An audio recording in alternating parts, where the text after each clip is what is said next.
जो ये लोग मान्यवर श्री कांशीराम जी की पुण्यतिथि के मौके पर आज यहाँ लाखों की संख्या में पहुंचकर इनको अपने श्रद्धा सुमन अर्पित करने व आदरणीय बहन जी को भी सुनने के लिए यहाँ आज पहुंचे हैं। साथ ही आपकी आज यह आई अपार भीड़ को वह उनके जोश को भी देखकर मुझे ऐसा लग रहा है कि इस बारी उत्तर प्रदेश में बीएसपी की 5वीं बार यहाँ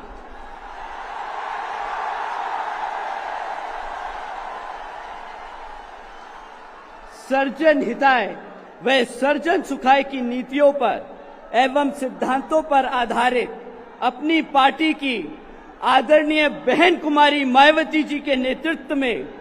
अकेले ही सरकार जरूर बनने जा रही है,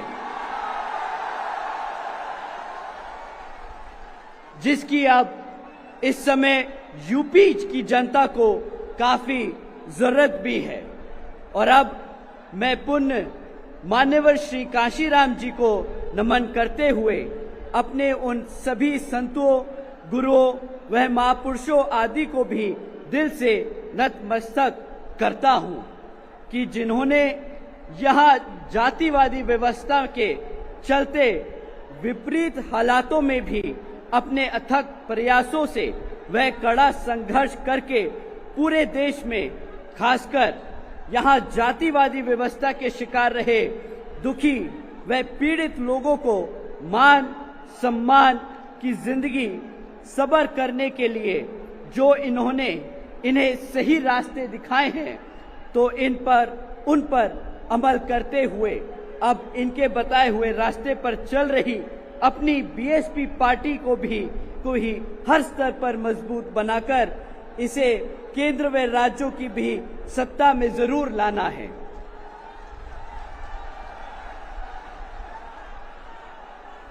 तभी फिर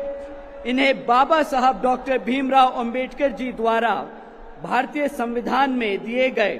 कानूनी अधिकारों का व विशेषकर आरक्षण का भी सही से पूरा लाभ मिल सकता है। और यह आप सभी ने यहाँ यूपी में 4 बार अपनी पार्टी व आदरणीय बहन जी के नेतृत्व में बनी सरकार में काफी कुछ होते हुए देखा है। इसलिए अब इस बार फिर से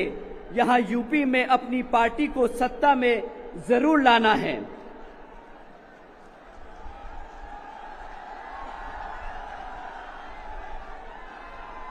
और यह समय की मांग है, वह बहुजन समाज की जरूरत भी है। और ऐसा हो जाने पर फिर यही आज मान्यवर श्री कांशीराम जी के प्रति हम सबकी सच्ची श्रद्धा भी होगी। अंत में अब मैं पुण्य मान्यवर श्री कांशीराम जी को अपने श्रद्धा सुमन अर्पित करते हुए तथा आदरणीय बहन जी के नेतृत्व में अपनी पार्टी को मजबूत बनाने व इसे आगे बढ़ाने की भी विश्वास दिलाते हुए अपनी बात यही समाप्त करता हूं। जय भीम, जय भारत।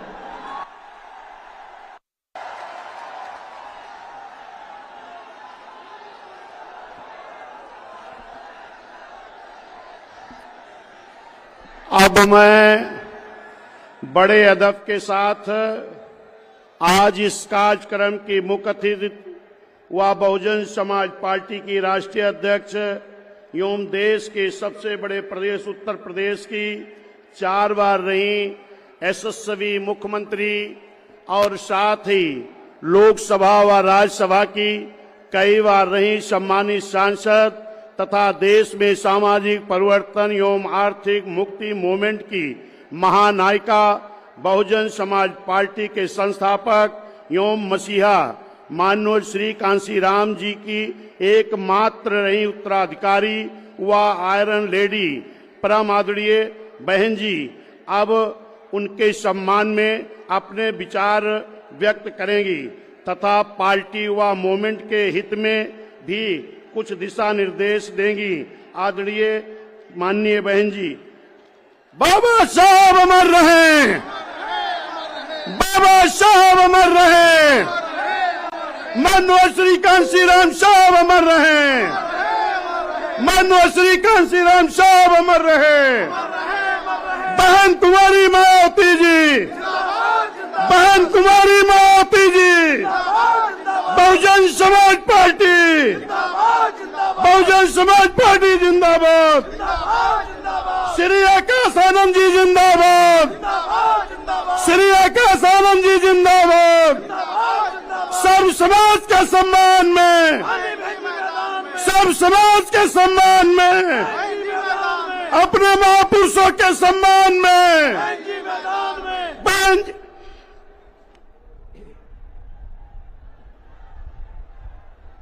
उत्तर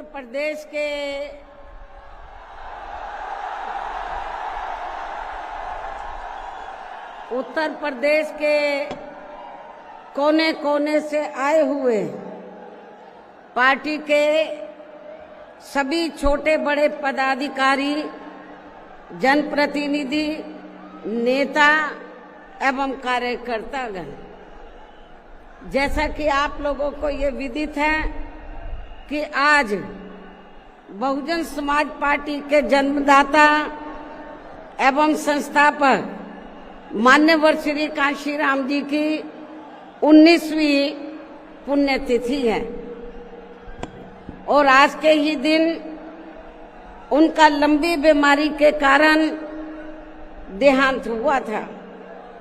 जो अब हमारे बीच में नहीं रहे हैं। लेकिन बहुजन समाज के हित में इनका समर्पित रहा संपूर्ण जीवन हमारे लिए हमेशा यादगार व अमर रहेगा। ऐसे महान व्यक्तित्व को आज मेरे साथ साथ आप लोग भी अपार संख्या में, अर्थात लाखों लाखों की संख्या में यहाँ यूपी की राजधानी लखनऊ में बीएसपी की रही सरकार द्वारा इनके सम्मान में निर्मित किए गए भव्य व अति विशाल मान्यवर श्री कांशीराम जी स्मारक स्थल पर इनको अपने श्रद्धा सुमन अर्पित करने के लिए पहुंचे हैं। हालांकि आप लोगों को ये भी मालूम है कि इनके सम्मान में बनाए गए इस स्थल के कुछ हिस्सों की समय से मरम्मत नहीं होने की वजह से आप लोग भी पिछले कुछ समय से यहाँ इनकी प्रतिमा पर अपने पुष्प अर्पित नहीं कर पा रहे थे। लेकिन अब यहाँ मरम्मत का अधिकांश कार्य पूरा हो जाने के बाद इस बार मेरे साथ साथ आप लोग भी भीड़ के मामले में अपना पिछला खुद का सभी रिकॉर्ड तोड़ते हुए, भीड़ के मामले में अपना पिछला खुद का सभी रिकॉर्ड तोड़ते हुए यहाँ लाखों लाखों की संख्या में इस स्थल पर मान्यवर श्री कांशीराम जी को अपने श्रद्धा सुमन अर्पित करने के लिए पहुंचे हैं, जिसके लिए पार्टी आपकी बहुत बहुत आभारी है। साथ ही वर्तमान राज्य सरकार की भी बहुत बहुत आभारी है और इसलिए आभारी है क्योंकि इस स्थल को देखने वाले लोगों के टिकटों का इकट्ठा हुआ पैसा पूर्व की रही सपा सरकार की तरह वर्तमान भाजपा की राज्य सरकार ने इसे दबाकर नहीं रखा है, बल्कि पार्टी के आग्रह करने पर इसकी मरम्मत करने पर पूरा खर्च किया है। इस संबंध में मैं आप लोगों को ये बताना चाहती हूँ, जब यूपी में हमारी सरकार थी और ये मान्यवर श्री कांशीराम जी के आदर सम्मान में ये जो विशाल स्मारक स्थल जब बनाया गया था, तो हमने उसी समय हमारी सरकार ने ये व्यवस्था की थी कि हम देखने वालों के लिए इस पर हम टिकट की व्यवस्था करेंगे और इसका जो पैसा आएगा टिकट का, तो वो किसी और मद पर खर्च नहीं किया जाएगा, बल्कि जितने भी उत्तर प्रदेश की राजधानी लखनऊ में जो स्मारक बने हैं, पार्क बने हैं, तो उनके रख रखाव पर खर्च किया जाएगा। तो ये हमने व्यवस्था की थी। लेकिन दुख की बात यह है कि जब वर्तमान भाजपा की सरकार से पहले यहाँ सपा की सरकार थी, तो सपा की सरकार ने उस टिकट के पैसे को दबा कर रखा, एक पैसा खर्च नहीं किया इनके रख रखाव पर, और हालत बड़ी जर्जर हो गई थी स्थलों की। यही नहीं, और भी स्थल थे, पार्क थे, उनकी हालत बड़ी खराब हो गई थी। तो तब मैंने उत्तर प्रदेश के मुख्यमंत्री जी को ये कहा, लिखित चिट्ठी के जरिए उनसे रिक्वेस्ट किया कि हम आपसे ये नहीं कहते कि दूसरे मद का पैसा आप इनके रख रखाव पर लगाओ, तो जो देखने वालों का टिकटों का पैसा काफी बड़ी तादाद में इकट्ठा हो गया है गवर्नमेंट के पास, उस पैसे को इनके रख रखाव पर लगाया जाए। तो उत्तर प्रदेश की वर्तमान भाजपा की सरकार ने इस मामले को दिखवाया पूरा, और उसके बाद उन्होंने हमें कमिट किया, प्रॉमिस किया कि हम जो भी पैसा टिकटों को आया है हम दूसरे मद पे नहीं लगाएंगे, बल्कि इन स्थलों के रख रखाव पर लगाएंगे। उन्होंने ये लगाया, इसलिए हमारी पार्टी उनकी आभारी है। लेकिन वहीं दूसरी तरफ समाजवादी पार्टी कि जब यूपी में सरकार थी और ये स्थल बन चुके थे, तो उन्होंने इनके रख रखाव पर कोई पैसा खर्च नहीं किया, टिकटों का पैसा दबा कर रख लिया। लेकिन जब अब वो सत्ता से बाहर है समाजवादी पार्टी, तो अभी 2-3 दिन पहले वो मीडिया में खबर छपवा रहे थे कि हम मान्यवर श्री कांशीराम जी के सम्मान में संगोष्ठी करेंगे। लेकिन जब वो सरकार में रहते हैं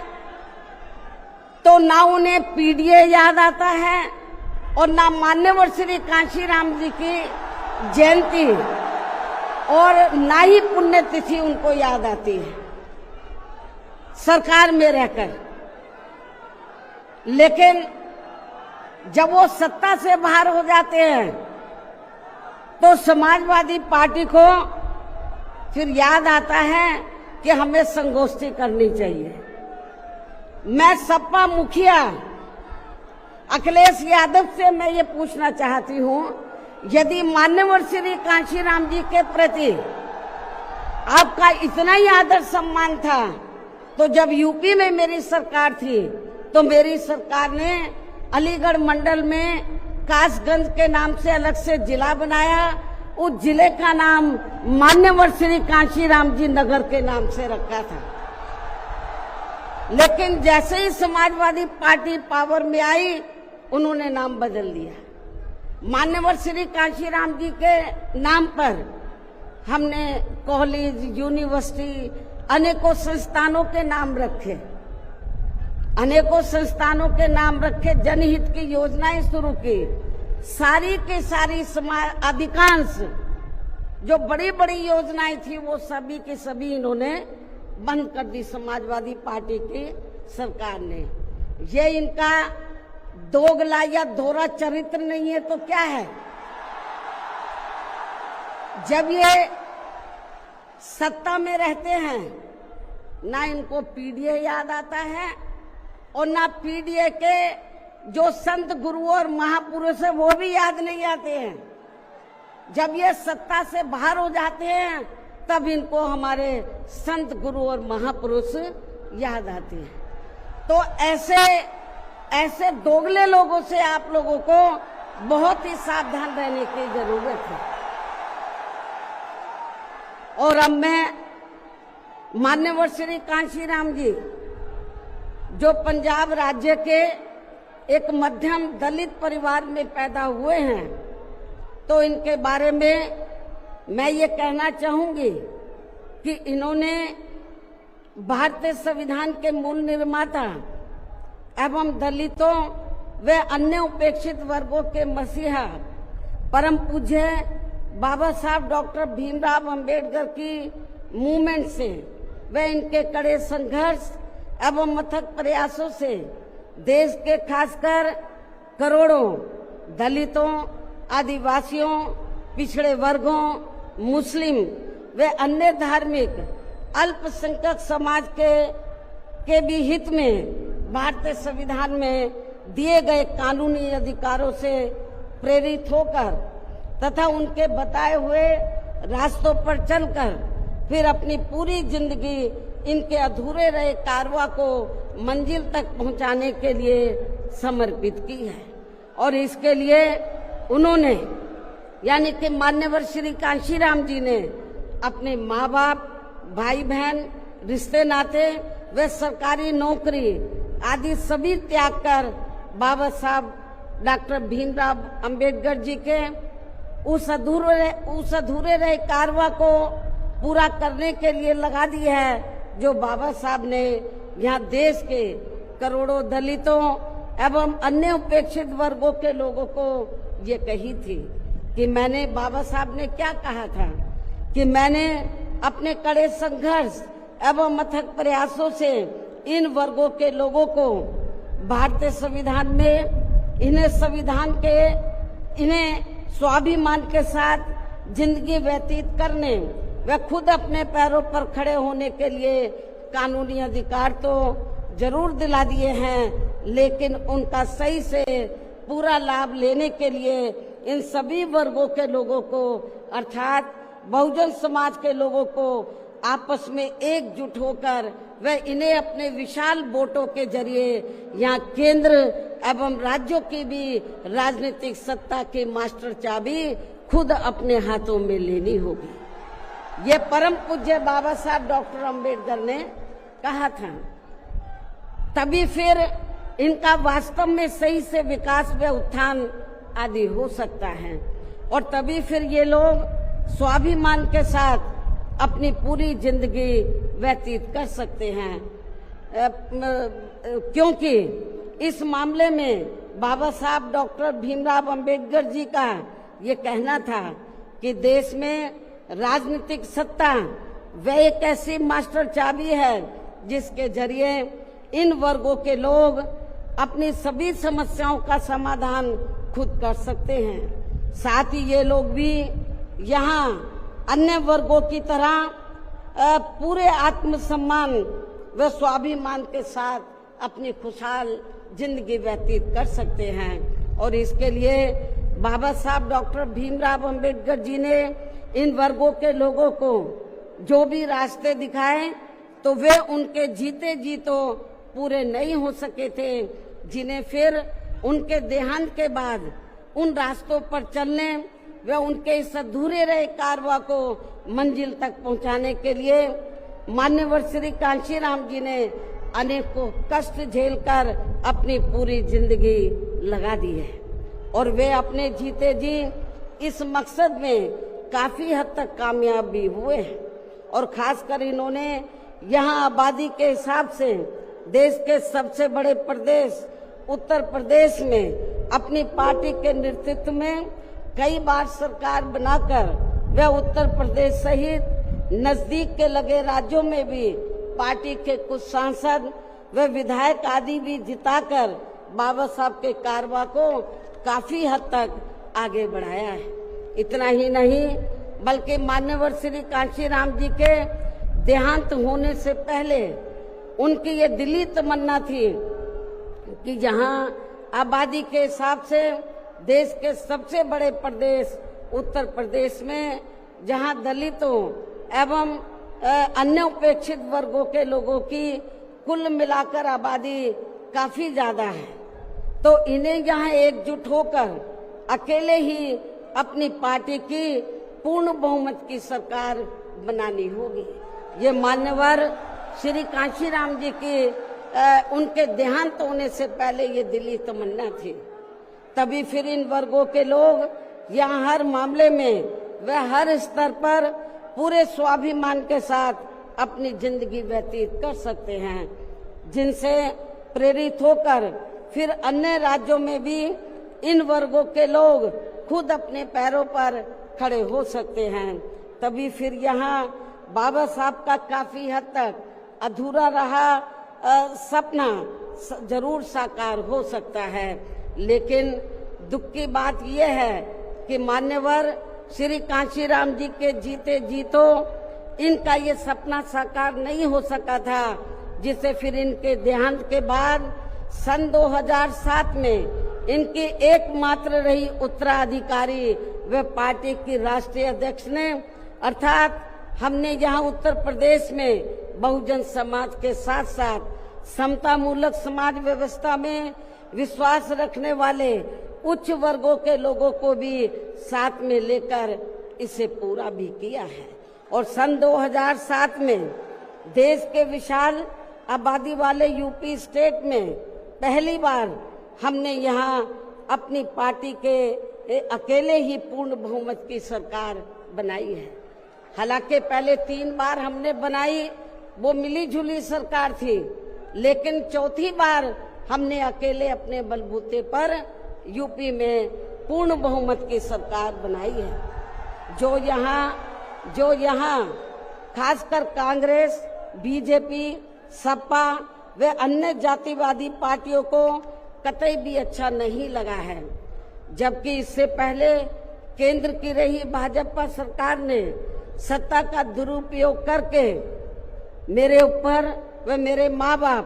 भाई बहन एवं अन्य रिश्ते नातों आदि के ऊपर भी अनेकों गलत एवं फर्जी केस दर्ज करा के हम सभी को जबरदस्ती इनकम टैक्स व सीबीआई आदि के जंजाल में फंसाकर हमारी छवि को धूमिल करने का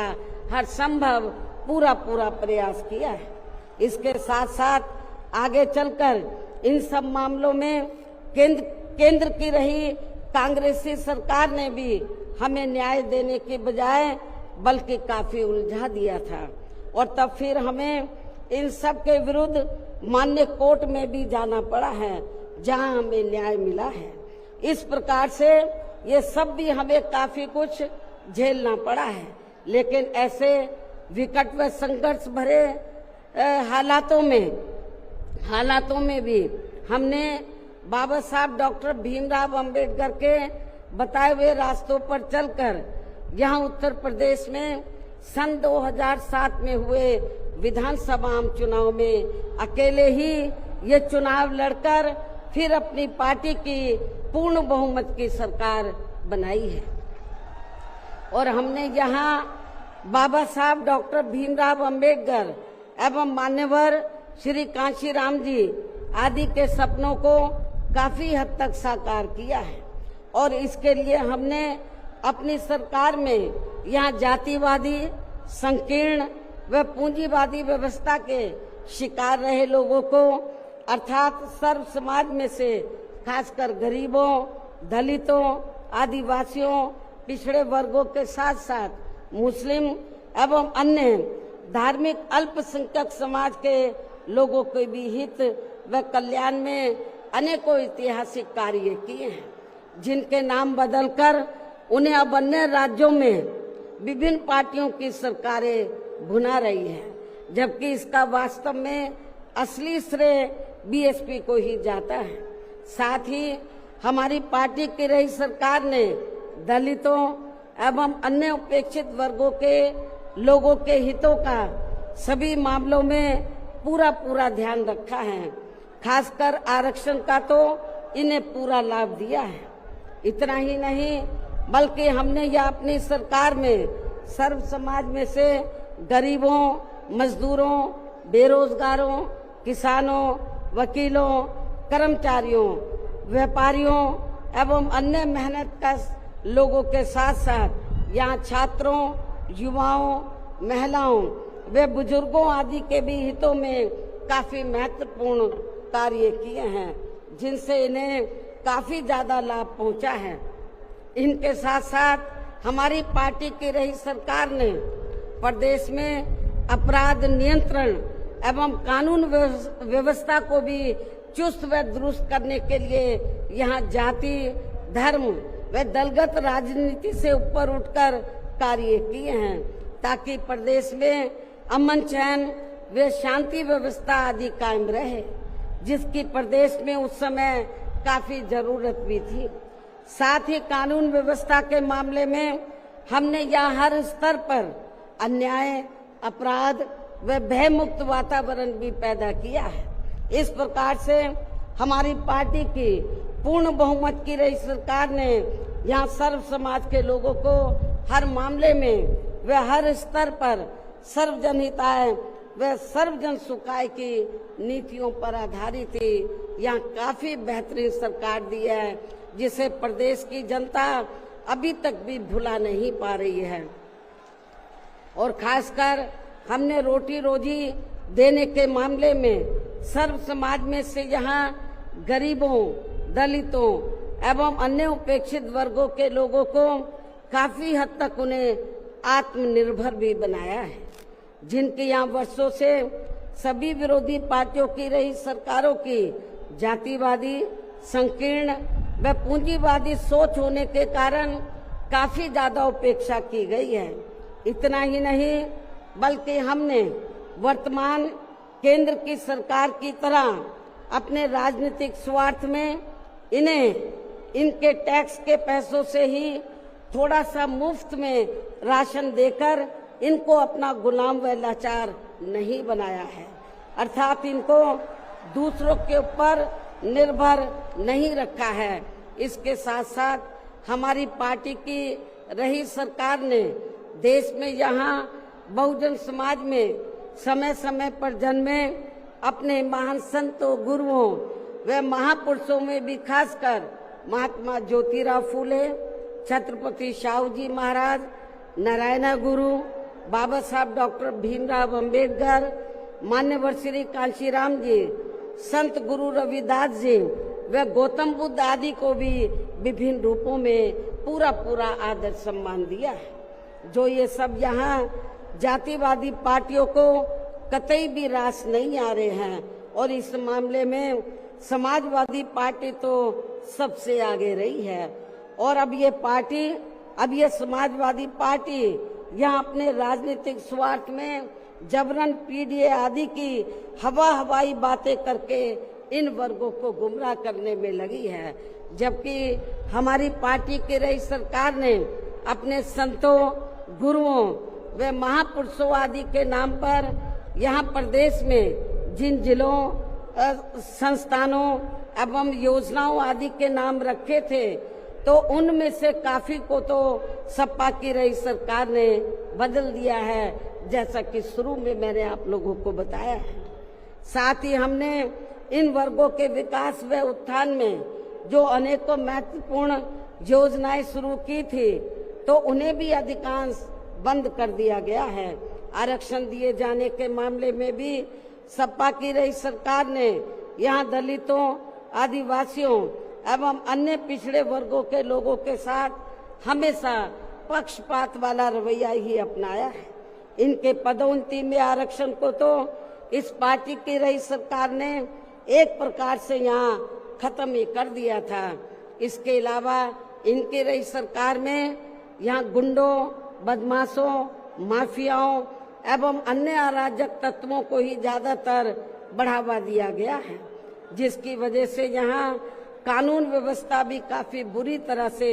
चरमरा गई थी। और अब अधिकांश मामलों में लगभग यही स्थिति हमें यह वर्तमान बीजेपी की सरकार में भी देखने के लिए मिल रही है, जबकि आजादी के बाद इनसे पहले यहाँ शुरू में काफी वर्षों तक कांग्रेस पार्टी के रहे शासनकाल में तो इन वर्गों का हर स्तर पर काफी ज्यादा शोषण व उत्पीड़न आदि हुआ है। एक प्रकार से कुल मिलाकर यहाँ यूपी में कांग्रेस पार्टी का भी ज्यादातर जातिवादी, संकीर्ण व पूंजीवादी सोच के आधार पर ही शासन चलता रहा है। और सन 1975 में देश में लगी इमरजेंसी में तो कांग्रेस पार्टी की रही सरकार ने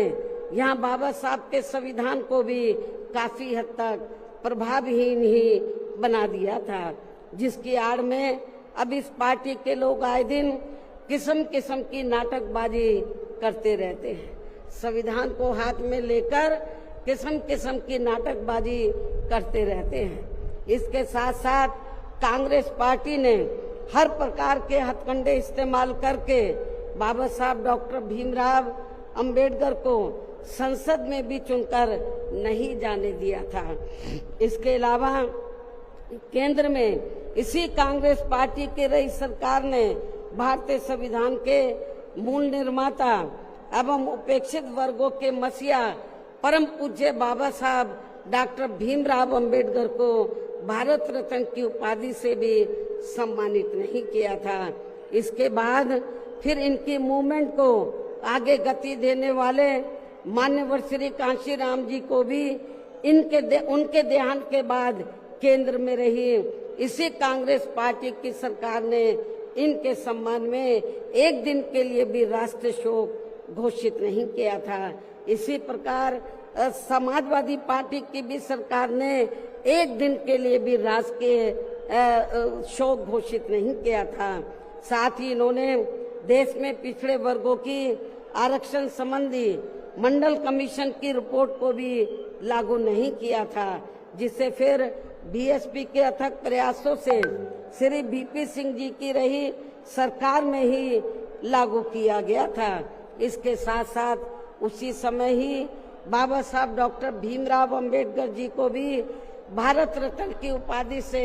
सम्मानित किया गया था। इसी प्रकार अब बीजेपी व अन्य जातिवादी पार्टियों के भी शासनकाल में इन वर्गों का शोषण व उत्पीड़न आदि होना अभी तक भी बंद नहीं हुआ है। इसके अलावा इनकी सरकारों में भी जनता को लुभाने के लिए आए दिन घोषणाएं, शिलान्यास व उद्घाटन आदि तो काफी किए जाते हैं, लेकिन इनसे भी जनता को कोई खास लाभ मिलने वाला नहीं है, क्योंकि ये कागजी व हवाई ज्यादा और जमीनी हकीकत में बहुत कम होते हैं। ऐसी स्थिति में आप लोगों को पूरे देश में सर्वजन हिताय व सर्वजन सुखाय की नीतियों पर आधारित ही अपनी पार्टी को ही हर मामले में मजबूत बनाकर इसे केंद्र एवं राज्यों की भी सत्ता में लाना बहुत जरूरी है। और अब पार्टी के लोगों को यहाँ उत्तर प्रदेश सहित देश के अन्य जिन भी राज्यों में कुछ समय के बाद जो एक साथ विधानसभा के आम चुनाव होने वाले हैं, तो उनको वहां भी ऐसी सभी विरोधी पार्टियों को सत्ता में आने से जरूर रोकना है।